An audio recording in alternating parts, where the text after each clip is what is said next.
C'est le premier forum annuel de l'Institut national du pétrole et du gaz. Et la thématique cette année, ce sont les parcours professionnels et pédagogiques dans le domaine du pétrole et du gaz.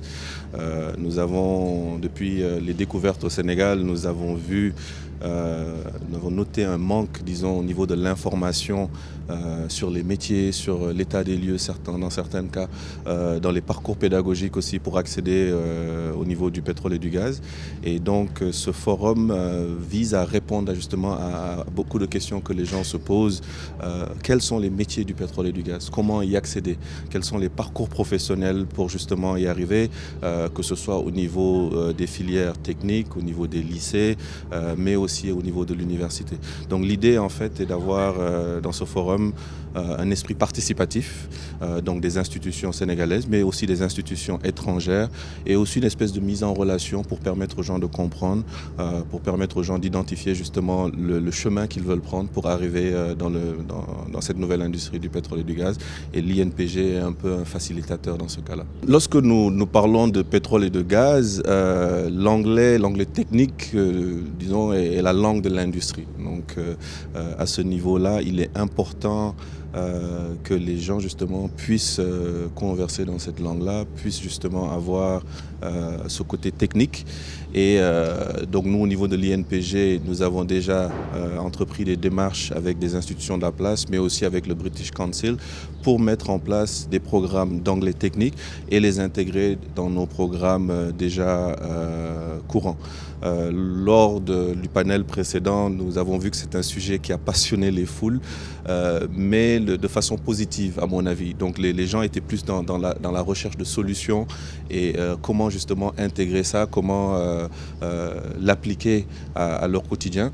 Et nous avons eu des suggestions donc, qui passaient de mettre ces programmes-là dès le jeune âge, ou des gens qui disaient tout simplement prenez des cours d'anglais en cours du soir à vos propres frais. Mais l'idée est vraiment que les gens prennent en charge leur chemin. Que ce soit au niveau technique, mais au niveau de l'anglais, et de ne pas juste attendre que les choses se fassent pour eux, qu'ils soient des acteurs et qu'ils décident de prendre un peu leur destin en main. Ce forum se fait en 2 jours. Nous sommes dans la deuxième journée. Lors de la journée d'hier, nous avons privilégié un peu plus la cible de l'administration, des institutions, le secteur privé, pour justement faire cette mise en relation et faire un peu justement l'étude. Donc nous avons parlé de l'état des lieux. Donc nous avons eu la participation des majeurs qui opèrent sur les projets actuels. Nous avons eu la participation des sociétés de services qui vont être justement les sous-traitants et opérer sur les projets de ces majeurs-là. Nous avons eu la participation d'institutions britanniques. Donc cette année, le pays à l'honneur est la Grande-Bretagne, donc l'ambassade, dont nous remercions au passage.